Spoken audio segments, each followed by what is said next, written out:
안녕하세요. 컴퓨터를 켜볼 여유가 없을 정도로 바쁘고 힘들게 지내오던 최근 한 달이었는데요. 마음 굳건히 다잡아보면서 제 사연을 여러분들께 들려드려볼까 합니다. 정신이 없고 심적으로 많이 힘든 상황이라 그리 많이 횡설수설할 수도 있겠지만 여동생 1인 마냥 정성 들여 들어주시면 감사하겠습니다. 저는 얼마 전에 과부가 되었어요. 한자 말 그대로 남편이 죽고서 배우자가 없이 혼자 사는 여자가 된 것이죠. 아주 어릴 적에 남편을 여윈 청산과부는 아니고요. 다행히 제 나이는 올해 44이랍니다. 남편하고는 27에 결혼을 해서 17년 함께 살았어요. 함께 살다 보니 결혼하기 전처럼 매일이 설레고 좋은 점만 있는 건 분명 아니었답니다. 남편이랑은 치고받고 싸우지만 않았을 뿐 늘상 전쟁을 치르는 듯이 살았었고요.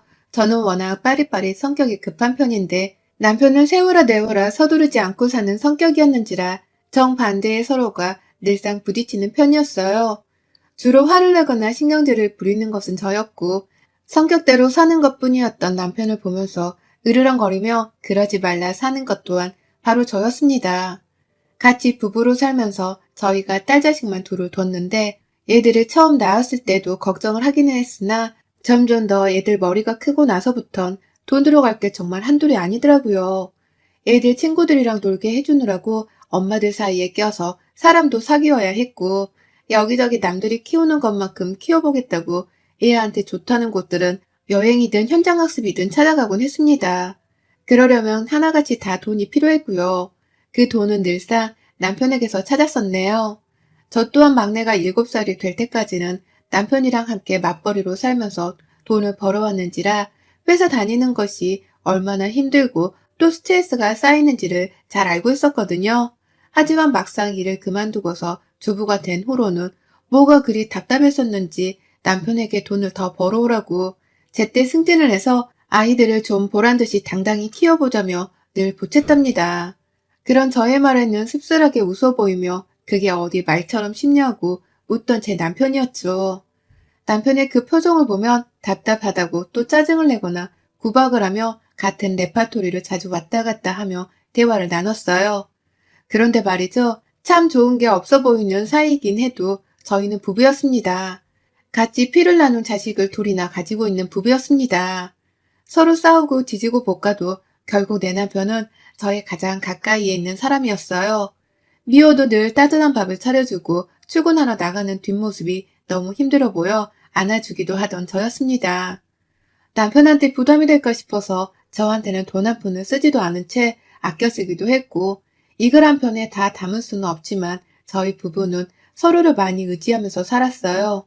남편도 그렇고 저도 그렇고 서로가 없는 세상은 상상을 해보지 못하고 살았습니다.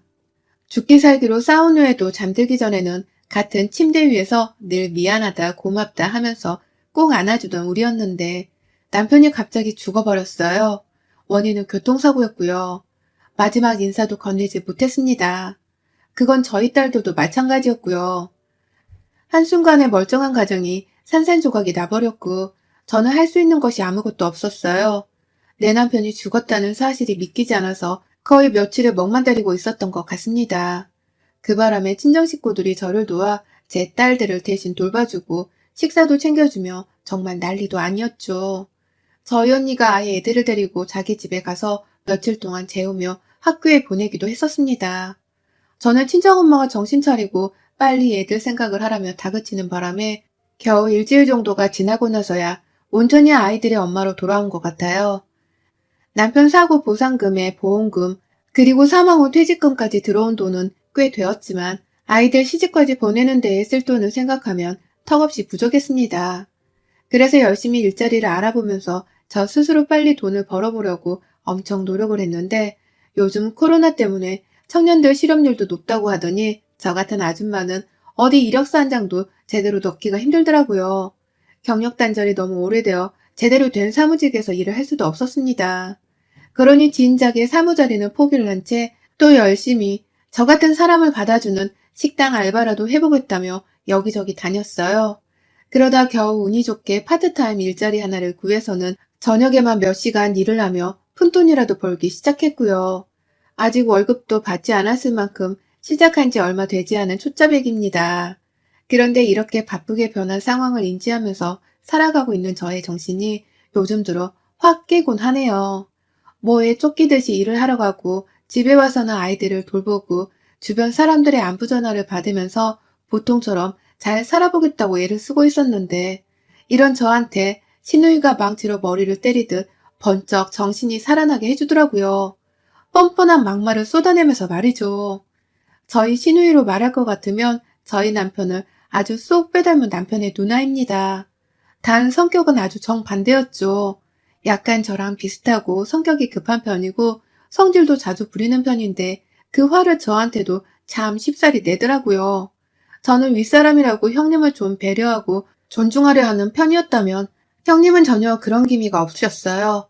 오히려 아랫사람이라고 절 참 함부로 대하는 분이셨답니다.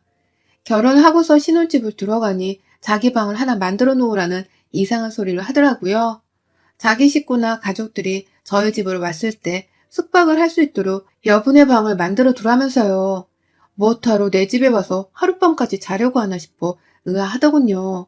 다 같이 서울에 사는 마당에 집까지 가는 거리가 귀찮아서 저러는 건가 싶어 황당하기도 했습니다. 하지만 좀 더 형님을 겪어보고 난 후에야 알 수 있었어요. 형님이 저희 집에 자기 방을 만들어 놓으라고 했던 이유는 정작 자신 때문이 아닌 바로 시어머니 때문이었죠. 저희 어머님께서는 그 당시 이미 저와 같은 과부셨습니다. 시아버지가 쥐병으로 먼저 세상을 떠나신 상태였고 그래서 혼자 살고 계셨죠. 집은 다 같이 서울에 있었고요. 그런데 형님은 허구한 날 시어머니를 저희 집으로 보내더라고요. 저희 두 아이들의 생일날에도 축하를 해주라면서 어머님을 저희 집으로 데리고 왔는데 집으로 갈 때에는 어머님을 데려가질 않더라고요. 그냥 어머님께는 오늘 여기서 자고 가. 엄마 방도 있겠다. 라고 하면서 어머님을 하룻밤 묵고 가게 하려는 말을 서슴찮게 했어요. 그냥 명령하듯 그 말을 뱉어냈죠. 그러면 저는 당연히 거절하지 못한 채 어머님 하루 주무시고 내일 가세요. 라고 하면서 형님 말에 마지못해 수긍을 하는 척 했고요.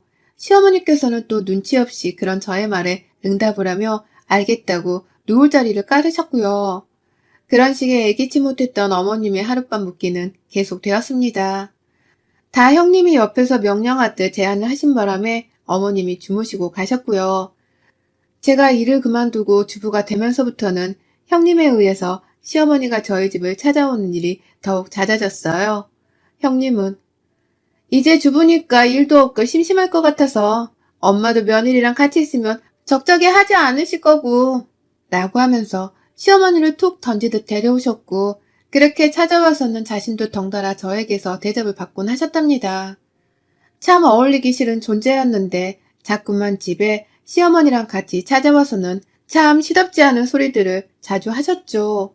이를테면 이렇게 자주 보고 살 거면 그냥 차라리 시어머니를 데리고 사는 게 어떠냐 하면서 합가에 대해서 떠본다거나 시어머니랑 살면 뭐가 좋은지에 대해 나열을 하면서 합가를 그냥 하라고 실실 웃으며 보채는 것이었죠. 그래서 제가 혼자 잘 살고 계시는데 뭐하러 같이 살면서 불편해해야 하겠어요? 라고 하며 거절 비슷한 뉘앙스라도 풍기면 형님은 너 그렇게 안 봤는데 생각보다 매정한 면이 있구나 라고 하면서 절 마치 세상에서 가장 피도 눈물도 없는 차가운 며느리 마냥 취급을 하셨답니다. 제가 원하는 말은 그런 게 아니었고 함부로 합가 얘기를 꺼내서 미안하다고 하는 말들이었는데 형님의 입에서는 그런 말들을 전혀 기대할 수가 없었습니다. 그런 식으로 저에게 듣기 좋은 말을 해주실 분도 아니고 저를 배려해 주시는 분도 아니었거든요. 그렇게 바라는 것 하나 없었던 형님이셨는데 제 남편이 죽고 난 후에 뵌 형님은 제게 더욱 가혹하게 구셨답니다. 애초에 기대할 것이 없어서 실망할 것도 없었지만 진짜 형님은 사람 됨됨이부터 글러먹었더라고요. 남편이 죽었다고 연락을 받았던 날 마지막 순간을 보지도 못한 채 떠난 거라서 저는 울음조차 나오질 않았습니다. 그냥 자꾸 현실 부정을 하면서 속으로 너무나 큰 충격을 받았는지라 제대로 된 생각이라는 것 자체를 할 수 있는 상태가 아니었어요. 그런데 형님은 저마다 슬픔을 표현하는 방식이 다른 건데도 불구하고 그런 저한테 넌 울지도 않니? 억지로라도 좀 울어봐. 네 남편이 죽었는데 내가 너보다 더 운다는 게 말이 돼? 라고 하면서 장례식장에서 저에게 혼을 내셨어요. 울지 않는다는 이유로 고인의 부인이 제게 화를 내신 겁니다. 그 바람에 우리 큰딸은 그간에도 늘상 저를 괴롭히더니만 아빠 죽은 날에도 우리 엄마를 괴롭히려 하냐면서 엉엉 울며 지 고모한테 나가라 소리를 지르고, 장례식장은 제 딸과 신우이의 이 어처구니 없는 말싸움 때문에 오만 조문객들의 눈초리를 받았고요. 저는 저대로 형님이 뭐라 짓거리던 딸이 뭐라고 울부짖던 아무것도 들리지 않았기 때문에 그냥 멍만 때리고 있었어요. 나중에야 제정신으로 돌아오고 나서야 신우이 한 말들이 다 기억이 나면서 우라통이 치밀어 오르더라고요. 그래서 계속해서 벼르고 또 곱씹으며 신우이를 원망하고 있었는데요. 어째 한 번을 저희 집에 찾아와서는 제 아이들을 챙겨주려 하거나 제 상태가 어떤지에 대해서 걱정하지도 않더니만, 제가 정신 차리고서 일자리를 구하겠다며 여기저기 발품 팔고 다니고 있던 그 힘든 시기에 신우이한테서 처음으로 연락이 왔어요. 남편이 죽고 난 후에는 처음으로 온 연락이었죠. 웬일로 연락을 했나 싶었습니다. 저 힘들 때 도움 한 번 안 주려고 하던 매정한 여자였는데 남편까지 죽은 마당에 나랑 뭐 볼 일이 있어서 연락을 한 건가 싶었어요. 설마 내 남편 죽고 나서 받은 사망보험금 뭐 그런 걸 달라고 하는 막장극을 펼치려고 하는 건 아닐까 싶어서 마음 단단히 먹고 전화를 받았는데 형님이 "여보세요?" 라고 하는 제 목소리 그 한마디를 듣자마자 그러더라고요. "목소리 들어보니 엄청 살만한가 보네. 우리 지금 니네 집 가니까 기다리고 있어." 라고 말입니다. 그러더니만 진짜로 집에 왔어요. 시어머니를 데리고서 말입니다. 못 올 것은 아니지만 너무 당당히 들어와서는 과부된 제 손에 밥을 얻어먹겠다고 밥을 차려달라 하는 시누이와 시어머니는 너무 역겨웠어요. 그것도 모자라 시누이는 또다시 시어머니를 저희 집에 두고 가려 하면서 그러시더라고요. "엄마, 오랜만에 여기서 자고 가. 엄마 집이나 다름없는데 뭐." 라고 말이죠. 그러니 시어머니는 "그래, 니만 슬프냐?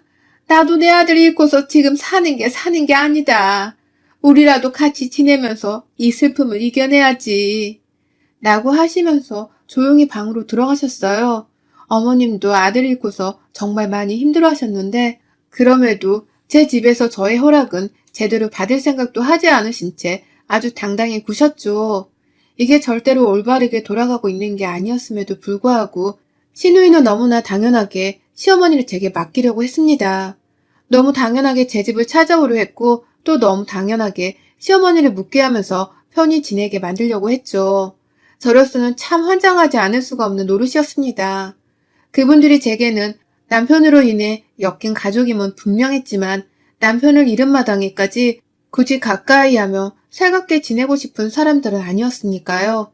자꾸 보면 남편이 생각나 저로서는 힘들기 마찬가지였고, 또 돈 벌어보겠다고 식당 알바까지 하러 나가는 마당에 시어머니랑 형님이 무턱대고 찾아와 잠까지 자려 하면 신경 써야 하는 것이 너무 많았습니다. 제 큰딸도 장례식장에서 지 고모랑 싸우고 난 후에는 더 이상 고모를 안 보고 싶어 하는 와중이었는데 너무 뻔뻔하게 찾아와 제 딸내미 얼굴도 본체만체 하면서 불편함을 야기하는 형님이 너무 싫었어요. 정말 말 그대로 불청객과 다름이 없는 두 사람이었습니다. 자기들도 가족을 잃어 슬픈 건 충분히 이해를 하지만 뭔가 단단히 이상했어요. 절 기분 나쁘게 만드는 상황들이 자꾸만 생겨났으니 말입니다. 그러다가 그저께 제가 알바 끝나고 한밤중에 집을 가려고 하니 핸드폰에 문자가 엄청 와 있는 거예요. "엄마가 나이 드셔서 그런지 요새 좀 기력이 허해 보이시네. 뭐 닭게탕 같은 거라도 하나 좀 진하게 끓여드려. 내일 오전에 데리고 집에 갈 테니까 그런 줄 알고." 라고 말입니다. 그 문자를 보는데 일 끝나고 피곤한 몸을 이끌고 집에 가고 있는 제 처지가 너무 딱하게 느껴지더라고요. 이 젊은 나이에 남편 잃은 과부가 된 것도 모자라서 이젠 하다하다 남편이 죽고 나서도 시어머니 대접을 해드리면서 시누이한테서 이런 소리나 듣고 있어야 하나 싶어 말입니다. 남편 죽었다고 내 새끼들한테 따뜻한 포옹 한 번을 해준 적 있나? 10,000원짜리 한 장 쥐어주면서 보탬이 되어주기를 했나? 아무것도 해준 것도 없고 챙겨준 것도 없으면서 받기만 하려는 형님과 시어머니가 참 야속하기만 했죠. 제게는 너무나 당연한 생각이었습니다. 저는 힘이 쫙 풀리면서 결국 신우이의 문자에는 대답을 하지 않았어요. 그냥 읽기만 하고 답을 안 했는데 다음날 오전 10시가 되자마자 신우이는 참 부지런하게도 시어머니를 데리고 집에 왔습니다. 그런데 이번엔 뭔가 좀 달랐어요. 집안에 들어오는데 그 뒤로 짐가방을 둘이서 하나씩 들고 들어오더니 신우이는 다시 집을 나가서는 더 큰 캐리어 가방 하나를 또 들고 오더라고요. 그러더니만 글쎄, 아, 짐이 좀 많지? 아니 그냥 서로 왔다 갔다 하면서 견우와 직녀만은 보고 있지 말고 같이 살아 둘이서. 엄마도 일찍 과부되고 혼자 오래 살아봤으니 며느리 사정 잘할 거고 너는 이제 막 남편 잃었으니 정신없을 텐데 우리 엄마라도 옆에 끼고서 남편 대하듯이 살아. 라고 하는 거예요. 갑자기 짐을 싸들고 들어와서는 한다는 말이 시어머니를 남편 대하듯이 살라고 말입니다. 남편 대하듯이 살다 보면 제가 제 남편을 잊을 수 있을 거라고 하면서 말이죠. 이게 어떻게 과부가 된 저를 위해서 내릴 수 있는 결정인 건지 도통 이해가 가질 않았어요. 근데 신유이는 표정이 굳어진 저를 보면서 기분이 언짢다며 말하더라고요. 남편한테 밥 해주고 빨래 해주고 했던 것들을 다 우리 엄마한테 하면서 살라고. 내 말 알아들어? 그렇게 살면 남편도 금방 잊혀질 거야. 너 어차피 사망보험금 받았을 텐데 설마 그 돈으로 너 혼자 네 새끼들 키우면서 쓸 건 아니었지? 우리 엄마는 그럼 무슨 죄야? 혼자 저렇게 며느리 밥도 못 얻어먹어보면서 늙어 죽으라 하는 거야? 라고 말입니다. 그 말을 하면서 저를 무슨 개차반 비슷한 걸로 보도 째려보는데 화가 치밀어 오르더라고요. 바로 그 자리에서 그럴 일 없습니다. 짐 도로 가지고 나가셔야겠어요. 이 집에서 시어머니 모시고 살 계획 없었고 앞으로도 없습니다. 라고 대답을 하니 신우이에 이어서 시어머니까지 기겁을 하며 저를 째려보는데 시어머니는 급기야 내 아들 집에 내가 살겠다는데 왜? 라고 하면서 고함을 치시는 거예요. 옆에서 신우이는 같이 열을 올리면서 짐가방을 보란듯이 풀려고 했고요. 그제서야 저도 확 심장이 쪼그라들면서 이것들을 당장 내 집에서 내보내야겠다는 생각밖에 들질 않더라고요. 그러니 바로 두 여자들이 들고 온 짐가방부터 제 손에 챙겼습니다. 신우이는 짐을 풀려고 하는데 저는 짐을 끄집어 던져내겠다고 아주 미친년 마냥 소리를 질러가면서 짐가방을 뺏어 들었고요. 가장 큰 캐리어 가방 하나는 제가 힘으로 밀어 내쳤다가 복도 밖에서 계단 아래로 미끄러져 떨어지는 바람에 우당탕탕 대면서 아래층으로 굴러 떨어졌어요. 연로하신 시어머니는 그 가방 속 소지품들이 다 아깝다면서 그걸 또 집어들겠다고 계단을 따라 내려가셨고요. 옆에서 신우이는 집에서 죽치고 있어야지 왜 나가? 라고 하면서 시어머니를 붙잡겠다고 따라 나가더라고요. 그리고 전 나가는 신우이의 뒤통수에다가 마지막 남아있던 짐가방 하나를 마저 집어들고선 던져버렸습니다. 들고 온 가방에 뒤통수를 맞은 신우이는 비명을 지르며 저를 뒤돌아봤는데 저는 뭘 보냐며 그냥 그 자리에서 신우이의 얼굴을 손바닥으로 밀어버리며 집 밖으로 내보냈죠. 남편 죽고 나서 어머님 형님이라 부르며 가끔 인사드리는 것만으로도 나는 최선을 다하며 사는 거니까 더 건드리지 마세요. 가뜩이나 사는 게 힘들어 뒤질 것 같은데 나 또 건드렸다가는 그때 진짜 과부된 년한테 손찌검 제대로 당할 줄 알아. 다들. 라면서 내 집 앞에서 쫓아내겠다고 발악을 하니 시어머니는 밑에 층에서 짐 좀 올려줘. 라며 난리를 피우고 있고 신우이는 신우이대로 저한테 등 떠밀려 쫓겨난다고 죽는 소리를 해대며 정신을 못 차리고 있고 총체적인 난국과도 다름이 없었습니다. 남편을 잃은 후로 웬만한 사건 사고들은 다 일도 아니라 느껴질 줄 알았는데 시어머니랑 신우이 하는 짓거리를 보니 혼이 다 쏙 빠졌어요. 그러니 그냥 문 닫고 귀를 막아버렸고요. 밖에서 한참 캐리어 끌고 계단을 올라오느라 낑낑거리는 소리를 해대다가 이웃집에서 조용히 하라고 항의하며 나오신 바람에 두 사람은 망신이라며 입을 꾹 다물곤 금세 사라졌어요. 시어머니는 그래도 나이가 있으셔서 그런지 난리쳐서 미안하다고 문자를 보내오셨으나 저는 신우이의 사과를 기다릴 거고 합관은 여전히 없는 일이라며 못을 박았습니다. 그러니 시어머니도 신우이의 사과를 받게 해주려고 하시는 건지 지금까지 깜깜 무소식이네요. 이게 바로 그저께 있었던 일이었고요. 전 그날 후 이제는 시어머니나 형님이 없다고 생각을 하면서 살기로 했습니다. 내 남편 살아있을 적부터 윗사람같이 굴지 않던 사람들인데 그나마 남편 잃고서도 가족 대접을 해주며 가끔 인사를 하고 살려 했더니만 이렇게 막무가내로 신우이가 자기 엄마를 저한테 모시라고 할 줄은 정말 상상도 못했네요. 내 남편 사망보험을 가지고서 시어머니를 모시게 되면 이래나 저래나 자신이 짊어져야 할 짐이 줄어드는 것이었으니 좋았겠죠. 그러니 저한테 그런 부탁을 뻔뻔하게 했었을 테고요. 하지만 어쩌나요? 전 절대로 시어머니를 바보처럼 꿈쩍 않고 모실 생각이 없는걸요. 나 하나 애들 키우며 사는 것도 힘들어 죽을라는데 어딜 감히 시어머니가 내 집구석에 들어와서는 누울 자리를 뻗으려 하는 건지. 가만히 손 놓고 내 손에 호강받으면서 사는 꼴을 절대로 두고만 보진 않을 겁니다. 그 덕에 시모 모실 걱정 한번 하지를 않고서는 자기만 편하게 살려 한 신우의 꼴도 절대로 그냥 두고 보진 않을 거고요. 전 절대로 어머님이랑 합가 안 합니다. 신우의 뻔뻔함 때문이라도 더더욱 두 사람을 호락호락 내 집에 들이지 않을 거라고요. 여러분의 생각은 댓글로 남겨주세요. 오늘도 시청해주셔서 정말 감사합니다.